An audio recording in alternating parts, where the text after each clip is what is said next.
Salut à toutes et à toutes et bienvenue dans ce nouveau numéro de GM Web3, comme chaque mardi, chaque mercredi et chaque vendredi matin, en direct sur Twitter et ensuite évidemment en replay sur l'ensemble des plateformes de podcast et sur notre chaîne YouTube. Je remercie le partenaire de cette émission, l'école Alira. Donc, je vous rappelle, Alira, c'est la première école blockchain en France. Elle propose depuis 2019 des formations de consultants, de développeurs, de finances décentralisées, de tokenomics, d'intelligence artificielle et bien d'autres. Elle vous offre pour l'occasion 100 € de remise sur l'ensemble des formations grâce au code GRM100. Donc prenez vite rendez-vous grâce au lien que je vous mets dans les commentaires et que je vous épingle même en commentaire pour vous faciliter la tâche. Donc prenez rendez-vous pour vous renseigner sur les différentes formations et les moyens de financement. En général, la formation peut être financée tout ou partiellement. Aujourd'hui, je suis avec Maxime, cofondateur de Cyborg. Salut Maxime, comment vas-tu ? Hello. Écoutez, je vais super bien là sur le départ pour Singapour aujourd'hui et très heureux de faire ce space avec vous, le premier de la saison en français pour ma part. Oui, c'est vrai, tu n'étais pas là la semaine dernière. Tu pars à quelle heure à Singapour ? Bon, je pars en fin d'après-midi et Ok. du coup j'arriverai là-bas demain en fin d'après-midi également. Bon, tu nous raconteras tout ça alors. Avec plaisir. Allez, ça marche. Je suis également avec Philippe, fondateur de CryptoBay et contributeur sur la blockchain Multiversix. Salut Philippe, comment tu vas mon copain ? Salut Jérém, salut Maxime. Bah écoute, ça va bien. Un retour de 10 jours très intenses. On aura peut-être l'occasion d'en parler si on a le temps. Mais écoute, très heureux d'être là, très heureux d'être de retour. En plus, c'était la reprise après la pause de l'été. Donc écoute, non, super émission pour réchauffer un peu les cordes vocales et tout ça. Et franchement, super compagnie. Vraiment intéressant d'écouter leur speech today. Eh ben, génial. Et nous sommes également avec TX, rédacteur chez Snowball et Tréador sur X. Salut TX, comment tu vas ? Salut Jérém, ça va nickel, très hâte encore pour ce nouveau space.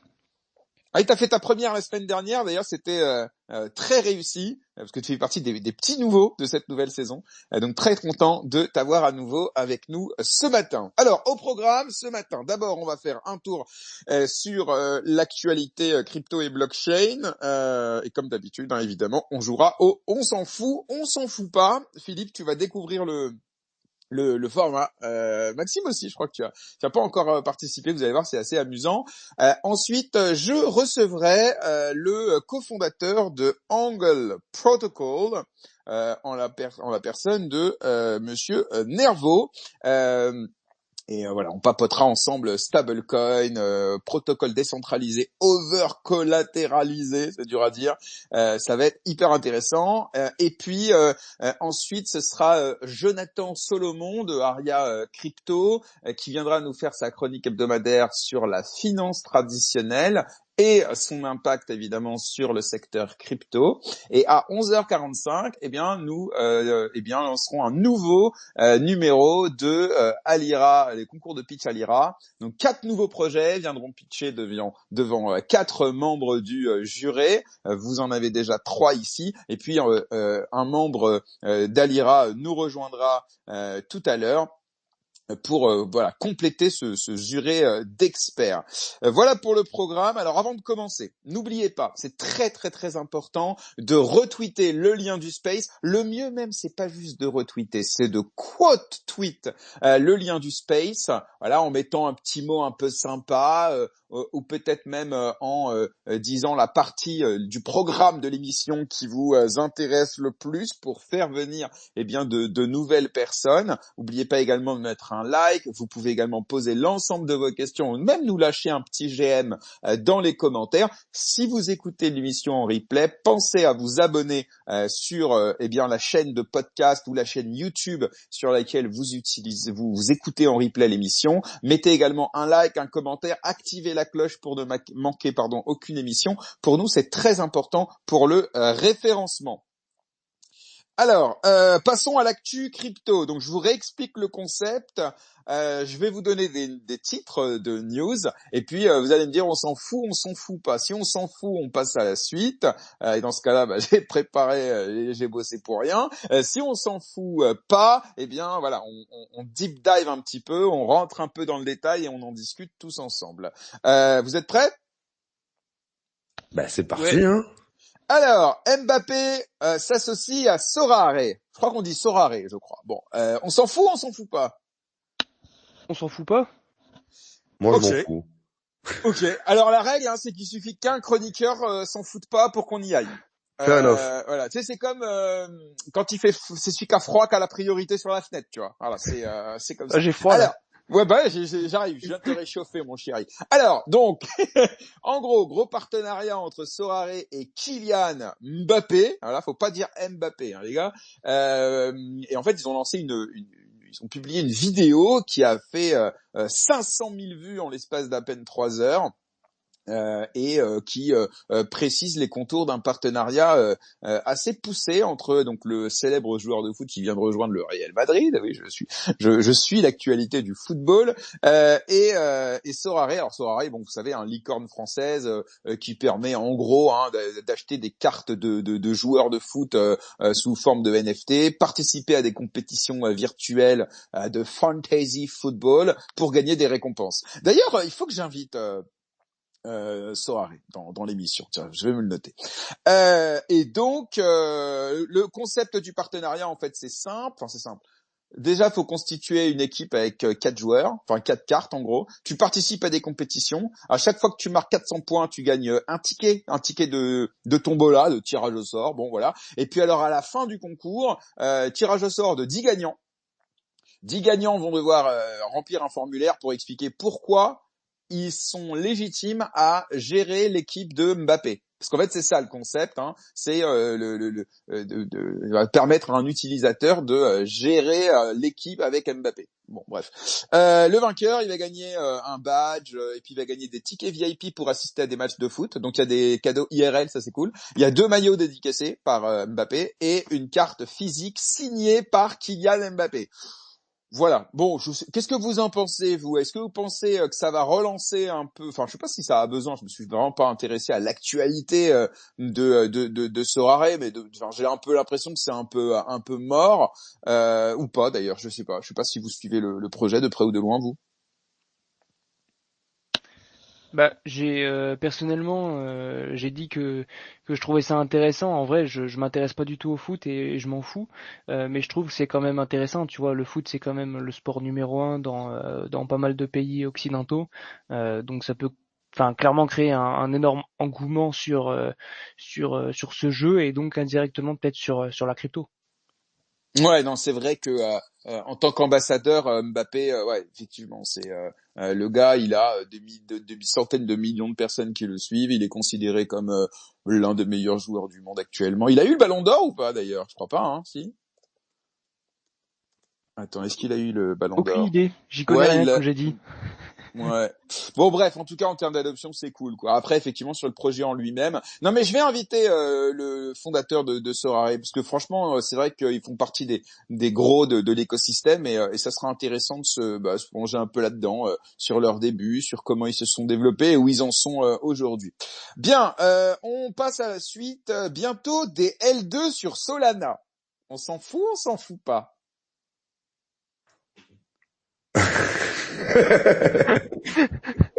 On s'en Non, fout? c'est important. Je pense que Mais c'est vous un êtes point des important. oufs. Mais c'est énorme comme C'est idée. énorme. Non On peut mais en c'est rire, mais on peut énorme. pas ignorer. Pourquoi?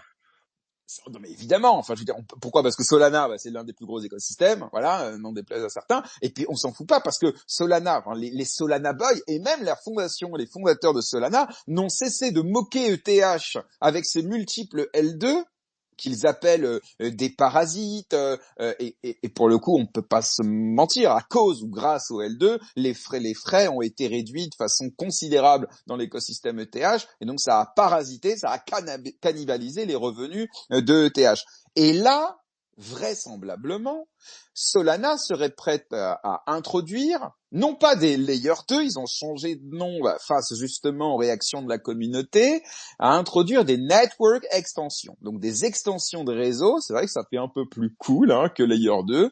Cette évolution vise à améliorer l'évolutivité, donc la scalabilité en fait de la blockchain, et à répondre à des problématiques de congestion de réseau, parce qu'effectivement, évidemment, Solana étant l'un des plus gros layer 1 aujourd'hui, il y a énormément de trafic, que ce soit au niveau DeFi, DGen, NFT, tout ça, et donc il y a des moments où la blockchain elle est congestionnée, tu vois. Donc voilà, pour répondre à ça, jusqu'à présent, ils avaient toujours eu une approche monolithique, c'est-à-dire en gros un layer 1 qui fait tout, à la différence effectivement ce qu'on appelle les modèles modulaires, dans lequel la blockchain, par exemple le layer 1 va se contenter, c'est juste par exemple de la validation finale, et ensuite par contre l'exécution ou la conservation de data va se faire sur d'autres blockchains associés qu'on appelle des layers 2. Bref, donc ça pourrait effectivement élargir l'adoption de la blockchain dans les secteurs notamment de la DeFi. On sait à quel point le slippage pose un énorme problème sur Solana et cause parfois jusqu'à 80% de transactions échouées. Alors là encore, ce qui est intéressant, c'est la réaction de la communauté, je vous disais, qui a passé son temps à se moquer d'ETH, qui aujourd'hui va se retrouver à être moqué par ETH, qui disent bah alors les gars, vous aussi on fait des L2 finalement. La fondation a réagi, notamment par son plus célèbre fondateur, dont j'ai évidemment oublié le nom, mais m'en voulez pas, qui réagit en disant que les Network Extensions seront profitables à Solana, à l'inverse des L2 sur ETH qui ne sont que des parasites. La guerre des mots est ouverte. Philippe. Ouais, non. Alors, j'ai pas creusé encore sur l'aspect technique, les possibilités, les limitations, tout ça. Je vais le faire. Ces 10 derniers jours, j'ai pas très dispo, mais je vais regarder. Alors moi, j'aimerais faire le parallèle. Alors, je sais pas s'il y a un sens ou si c'est une trend qui est en train de prendre place, mais par rapport à ce qu'a dit Vitalik Buterin sur le fait qu'il va falloir des L2 et que la L1, ça sera juste une layer de settlement.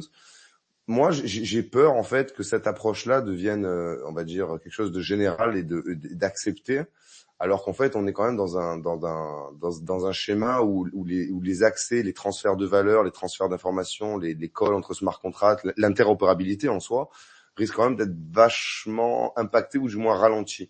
Alors moi, bon, je cache pas que j'adore Multiversix et surtout les sovereign chain, même si c'est pas encore très public et compliqué à comprendre, mais j'aimerais bien savoir en fait si Solana permettra de déployer des blockchains privées avec la capacité en fait d'être interopérable sans avoir de bridge. Ça serait vraiment quelque chose d'intéressant et de puissant de la part de Solana.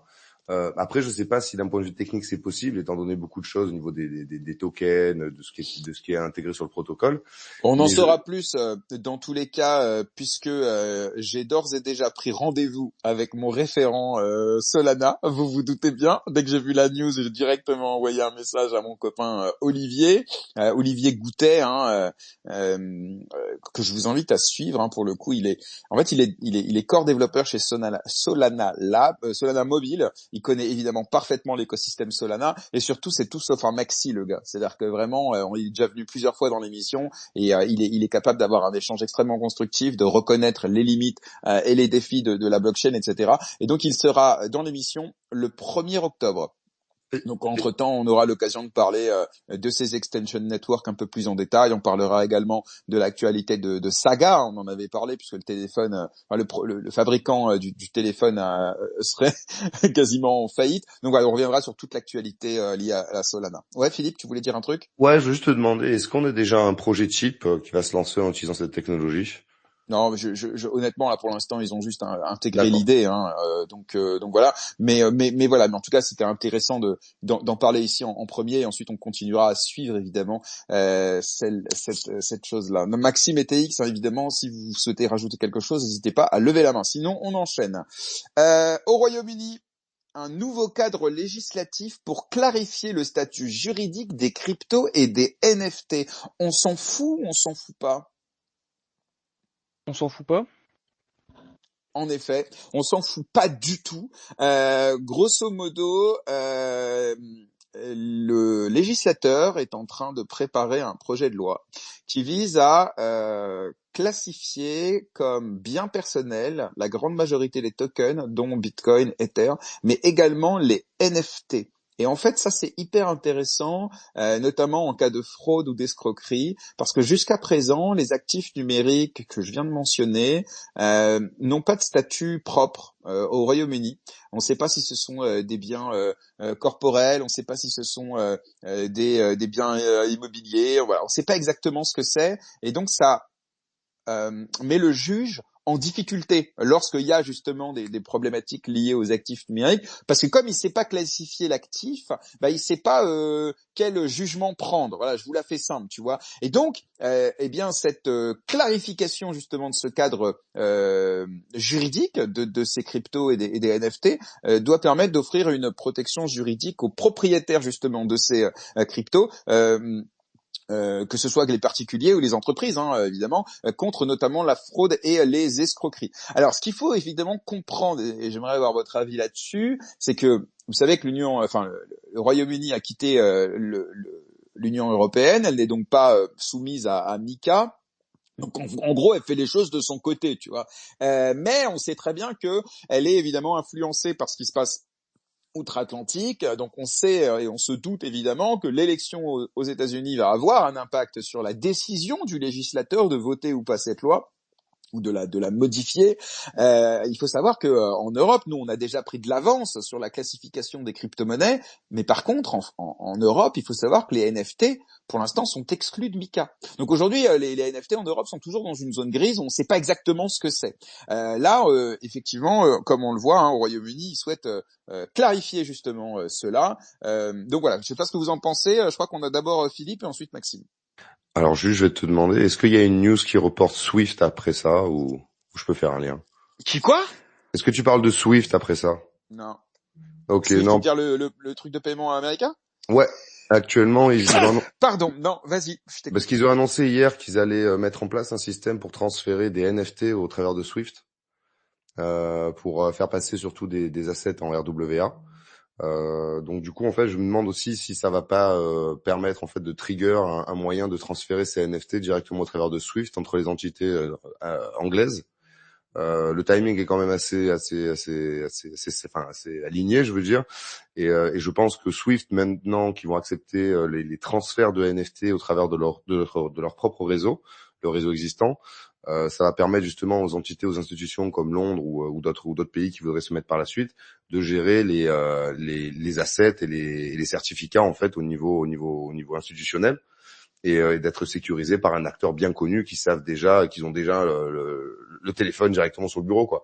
Donc je pense que ça pourrait aller beaucoup plus vite qu'on le pense. Enfin, ouais, mais alors il faut être précis, parce que donc je lis la news, effectivement j'étais passé à côté, mais parce que c'est pas bon aussi, je l'ai pas retenu dans les news, parce qu'en fait en gros c'est pas une news quoi, c'est en gros ils continuent de bosser et on verra dans 2 ans. Mais effectivement, Swift c'est le système de paiement qui est majoritaire aux États-Unis et dans le monde anglo-saxon. Nous on n'a pas en Europe, donc c'est un peu pareil mais différent. Mais surtout eux c'est dans le cadre de monnaie numérique de banque centrale. C'est-à-dire qu'en fait, en gros, vous savez, si demain les États-Unis décident d'émettre une MNBC, une monnaie numérique de banque centrale, il faudra bien qu'elle utilise un réseau pour le faire. Et en fait, Swift veut développer justement la plateforme qui va être dédiée au MNBC. À noter que Trump s'est positionné formellement contre les MNBC pour des raisons de liberté de vie privée, liberté de transaction, tout ça, tu vois. Puis bon, lui, il est chaud sur la crypto. Hier, il a lancé son projet d'échange. Enfin bref, on y reviendra si vous voulez. Mais voilà, alors après pour le coup, je vois pas d'infos concernant les NFT, concernant cette news-là. Donc je vois pas Swift faire du NFT. Je sais pas où t'as vu ça, Philippe. Ah, je vais relire. Il me semblait que j'avais vu ça justement par rapport au RWA. Donc je vais essayer de retrouver le news. Bon, en tout cas, à suivre dans tous les cas. Vas-y, Maxime. Ouais, non, peut-être pour rajouter, parce que c'est vrai que la législation par rapport au NFT, c'est quand même quelque chose de super intéressant et de pas si trivial que ça, et peut-être c'est intéressant de le préciser pour ceux qui nous écoutent, parce qu'en réalité, le NFT dépend beaucoup de son sous-jacent. C'est-à-dire, qu'est-ce qu'il y a derrière le NFT? Si on parle de RWA, est-ce qu'on parle de l'immobilier qui est derrière le NFT? Est-ce qu'on parle d'une œuvre d'art? Est-ce qu'on parle d'une PFP qui donne différents droits? Et donc, pour toutes ces raisons-là, ça rend la chose assez complexe. Et en effet, j'ai hâte de voir ce que ça va donner en Angleterre de leur côté à ce niveau-là. Mais je pense que de toute façon, même si en effet ils sont pas avec Mika, je pense qu'il devrait y avoir quand même à terme une certaine forme de similarité entre ce que Mika va faire, ce que vont faire sur différents points. Mais si on avance sur certains comme avec les NFT, eh bien à voir si c'est intéressant. Espérons que les gens qui s'occupent de Mika y jettent un œil. De toute façon, il y a un Mika 2 qui est prévu dans les prochaines années. Évidemment, les NFT ils seront intégrés. TX. Il me semble que je suis plus certain si j'en avais parlé déjà la semaine dernière, mais il y a cette idée que en fait un token c'est juste un réceptacle vide et après on peut en fait c'est pas un actif en lui-même, enfin c'est un actif sans actif, c'est juste une capsule, un token. Et un token que ce soit un ERC20, que ce soit un AAV, que ce soit un Uniswap ou que ce soit un token non fongible, donc un Punk ou n'importe quel autre type de NFT. À chaque fois, c'est toujours un token et les NFT sont assez proches finalement des tokens plus classiques ERC20, même si on fait beaucoup la différence. Enfin, je trouve que c'est juste important de rappeler ça, que c'est juste un réceptacle et que après, ok, on peut y mettre peut-être de la régulation et dire il y a ça, il y a ça, il y a ça, mais au fond, le token en lui-même, c'est juste une feuille de papier vierge. Hmm. Oui, mais c'est ça, c'est-à-dire que de la même manière que on va classifier un token fongible en securities ou en commodities, donc en titre financier ou en token utilitaire, on va utiliser ça en français, ça va pas dépendre effectivement du jeton dans ses fondamentaux techniques, puisque rien ne diffère en vérité. En revanche, ça va être effectivement le sous-jacent. Donc le sous-jacent, c'est ce que le jeton représente ou ce à quoi il donne droit, ce à quoi il donne accès.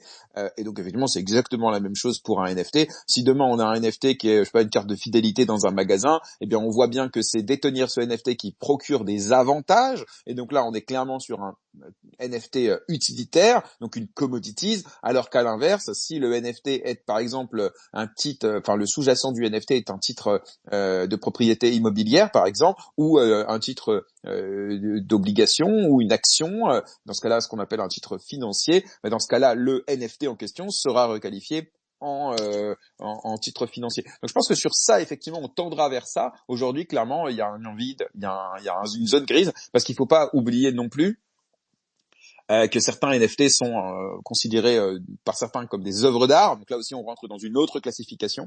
Donc voilà, on y reviendra. Merci d'avoir mis en news, Philippe, l'information concernant Swift. Et effectivement, j'étais passé à côté. Donc ouais, bah écoute, on verra bien effectivement, mais ce n'est pas surprenant et c'est même plutôt logique que Swift, qui domine aujourd'hui le marché du paiement international, souhaite effectivement se positionner là-dessus, puisqu'il sait le potentiel des crypto-monnaies. Et là, en l'occurrence, il s'agit des RWA. Quand on sait que le marché des RWA représentera dans les années à venir des centaines de milliards de dollars, puisque tout sera tokenisé à terme. Tout, l'immobilier, les actions. Ils se placent, ouais. Ils se Ah placent ouais, mais maintenant ils ont pour avoir raison. des discussions avec les institutions et pouvoir développer la solution qu'ils ont besoin parce qu'ils ont pas envie d'être Mm. doublés par des petits geeks dans une startup aussi. Totalement. Ok, on a le temps pour une dernière news. Pour l'instant, vous avez tout kiffé dans les news, donc ça c'est plutôt cool. J'ai fait un 4 sur 4. Est-ce que ça on s'en fout? Est-ce que ça on s'en fout pas? Ouais, non, ça c'est drôle par contre. Gary Gensler et la SEC font l'objet d'une enquête sur leur politique d'embauche. On s'en fout? On s'en fout pas? Non, Ça va vite, je vous la fais courte. vas-y. Non, c'est drôle en fait parce que, enfin, c'est drôle, c'est drôle et en même temps, c'est tellement symptomatique de ce qui se passe notamment à gauche, puisque clairement, l'idée c'est que il y a des accusations qui sont portées contre Gary Gensler, le président de la SEC, qui est connu pour ses positions évidemment anti-crypto, et qui concerne un filtrage politique dans le recrutement au sein de l'agence, donc la SEC, Security Exchange Commission, qu'on appelle souvent le gendarme de la bourse aux États-Unis, et qui notamment souhaite avoir autorité sur les crypto-monnaies. Bon, et l'idée c'est que au moment de l'entretien d'embauche, en fait, on demanderait aux candidats est-ce qu'ils sont plutôt à gauche, est-ce qu'ils sont plutôt à droite, enfin bref, est-ce qu'ils sont plutôt démocrates, quoi, parce que s'ils sont républicains, en gros, c'est mort. Et donc ils ont réussi à récupérer des mails, etc. Et notamment une candidate en 2021 qui écrit je pense que je me situe au bon endroit sur l'échiquier politique, et je suis très heureux de fournir autant de détails que nécessaire pour que vous vous sentiez à l'aise. Voilà, alors ça évidemment, c'est ce qu'on appelle une politique d'embauche discriminatoire, puisque normalement, comme en France d'ailleurs, vous pouvez pas embaucher quelqu'un sur la base embaucher ou ne pas embaucher sur la base de ses convictions religieuses, politiques, sur voilà son identité de genre, sa sexualité, tout ça quoi. Voilà. Donc bon, en soi, le fait que la SEC était un regroupement de gauchistes n'était pas étonnant, mais là on voit effectivement que dès l'entrée, eh bien on faisait attention à ne pas faire rentrer de républicains à l'intérieur. Voilà. Bon, je sais pas s'il y a quelque chose à dire de plus là-dessus, mais voilà, ça en dit long, et je pense que ça n'est pas que à la SEC qu'il y a ce type de discrimination. Et pas qu'aux États-Unis non plus d'ailleurs. Bah oui, non mais tu as bien compris. On va pas se faire cancel maintenant, donc on va changer de sujet. Mais en vrai, je crois qu'on aurait déjà dû l'être depuis longtemps, donc ça va. Et tonton Elon nous protège pour l'instant. Mais voilà, bon, en tout cas, voilà, ça expliquerait notamment le manque de diversité d'opinion à la SEC quand il s'agit effectivement d'avoir des positions, notamment anti-crypto, mais pas seulement. La SEC, c'est pas que la crypto. Attends, on a le temps pour une autre news finalement. Elle a été vite celle-là parce que je vois pas de main levée. Pop. Bon, ça, on s'en tape. Ça aussi, on s'en tape. Ouais, non, Base. Toi, tu connais bien Base, Maxime, non? Parce que là, Base dépasse Ethereum en termes de transactions par jour. Je sais pas si ça t'intéresse. Parce que toi, t'as lancé ton système de monétisation d'espace publicitaire sous forme de NFT sur Base. Donc, c'est une blockchain que tu connais un peu, tu l'explores. Et ça marche bien, ça, en ce moment, hein. Ouais, bien sûr. Bah, en fait, on peut dire deux mots. Alors après que Base, voilà, dépasse sur certains points Ethereum, c'est vrai que c'est intéressant de le noter. Moi, ce qui est intéressant de mentionner avec Base, et c'est la raison pour laquelle nous, on est parti développer chez eux, c'est que globalement, ils sont très focus sur l'aspect consumer crypto. Donc, c'est tout ce qui va toucher en gros le grand public et idéalement pas mal de personnes. Et ce qui est très intéressant, en fait, c'est de voir tout l'écosystème qu'ils ont. C'est-à-dire à savoir en passant par Coinbase Ventures, par Coinbase tout court, excusez-moi. Donc en passant par Coinbase qui attire énormément de gens, puis en les amenant vers Base, ils ont aussi le Coinbase Wallet. Pour la partie protocole, ils ont un smart wallet qui va être aussi utilisé pour tout ce qui est compte abstraction, etc. Donc ils veulent vraiment se développer vers une notion de simplicité pour attirer des gens dans leur écosystème. Ils ont aussi Farcaster qui est un petit peu un peu c'est ce qu'on appelle un graphe social, mais c'est surtout on peut voir ça un peu comme un média au sein d'une blockchain, ce que je trouve assez intéressant. Donc ils ont tout un écosystème qui fait que c'est quand même très propice à avoir pas mal de gens et donc in fine pas mal de transactions quoi. C'est vrai que moi j'ai utilisé Base à une seule occasion, c'est quand j'ai essayé l'outil de mon copain de chez Rich, qui est une solution pareil, SocialFi, où tu peux effectivement mettre un petit peu de crypto en récompense pour booster un compte Twitter, des posts. Enfin, c'est vraiment un engage to earn. Et en fait, ils utilisent Base pour ça. Et c'est vrai qu'en termes d'UI, d'UX, de création de wallet, t'as rien à faire. C'est d'une simplicité, puis alors d'une rapidité évidemment énorme. Donc c'est vrai qu'à utiliser, c'est hyper agréable. Voilà. Bon, après, moi, je vais pas plus, digue le truc, mais en gros, la valeur totale verrouillée sur Base, donc la TVL, aujourd'hui, a grappé de 465% en 3 mois, et l'écosystème attire des acteurs majeurs comme Coca-Cola, Atari, etc. Donc voilà, Base se positionne vraiment comme un leader dans l'industrie blockchain. Alors ça aide évidemment, parce que c'est Coinbase derrière, pour celles et ceux qui savent pas évidemment, mais voilà, c'est vrai que ça marche bien, quoi. Bien, alors on devrait normalement recevoir incessamment sous peu notre invité, puisqu'il est 10h30.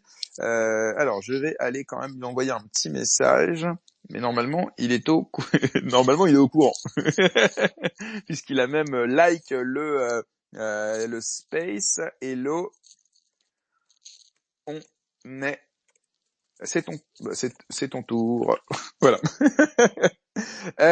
En attendant, on va continuer, tant qu'il est pas là, c'est pas grave, de toute façon des news, j'en ai plein. En attendant, on va accueillir Jonathan qui nous fera sa chronique tout à l'heure à 11h30. Salut Jonathan, comment vas-tu? Jonathan, ton micro est coupé. Je sais pas si tu veux ou si tu peux nous faire un petit coucou. Sinon, c'est pas très grave. Nous, en tout cas, on te salue.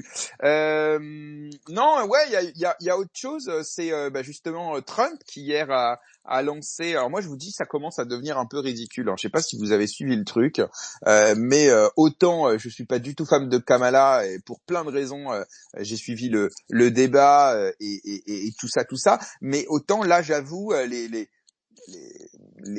Donald Trump a révélé effectivement un projet qui s'appelle World Liberty sur son compte Twitter, et en fait l'idée c'est que je trouve que ça fait un peu ridicule. Là récemment il a pris des positions hier assez folles, genre en gros il appelle les Américains à bypasser un peu le système bancaire américain et de devenir un écosystème crypto. Descendre là. Excusez-moi, je dis à mon chat de descendre du canapé. Bien. Et alors là, je me dis, mais le mec, pardon, mais la force et la puissance des banques américaines, c'est quand même énorme le truc, tu vois. Et ouvertement comme ça, vu par des millions et des millions de personnes, il dit en gros, on va passer à l'ère post-bancaire et passer à la crypto.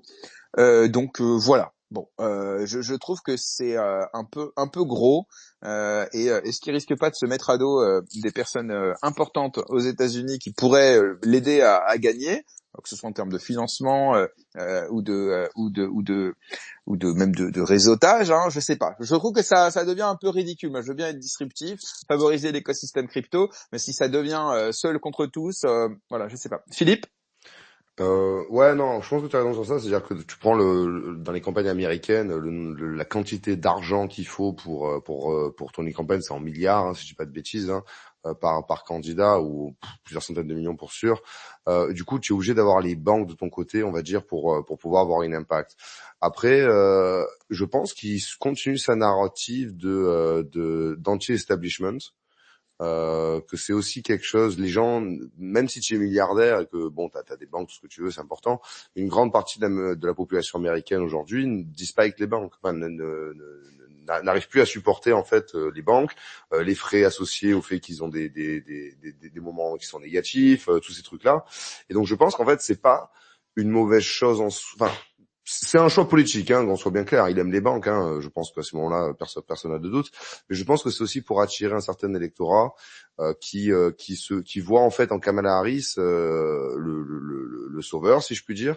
Mais en fait, c'est vrai que Kamala Harris après ne s'attaque pas à l'establishment. Et je pense que c'est un peu la trend sur laquelle Trump essaye de courir en ce moment aussi.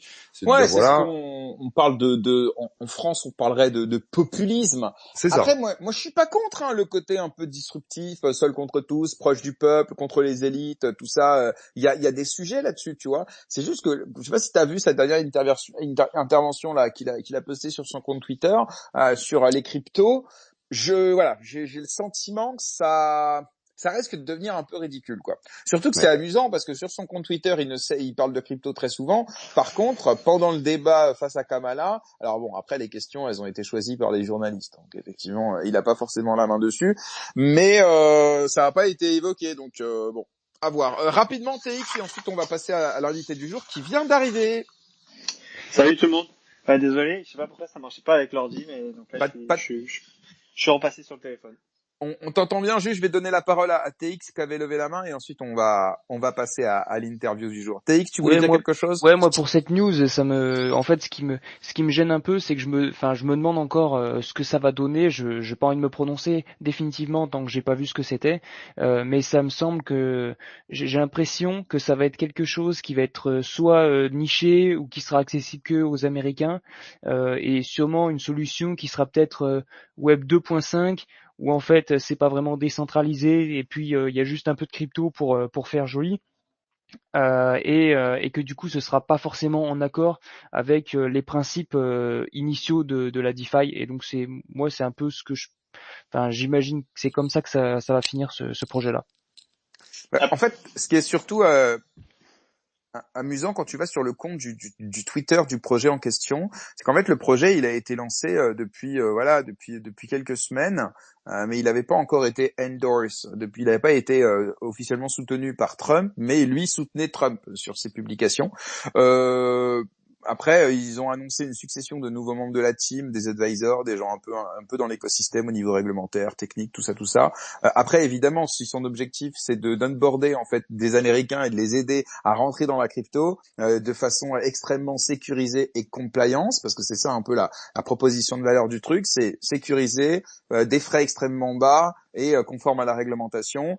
Ouais, sans doute que ça ne respectera pas parfaitement les fondamentaux euh, de la DeFi, etc.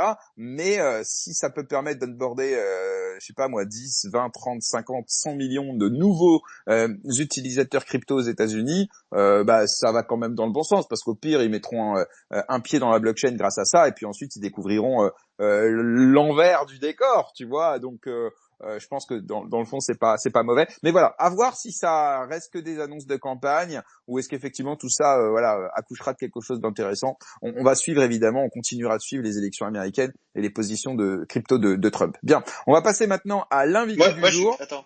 Moi, je suis chaud de rajouter deux, trois trucs Ah mais sur ça. j'allais te présenter, mais vas-y, chaud, Ah, ok. go.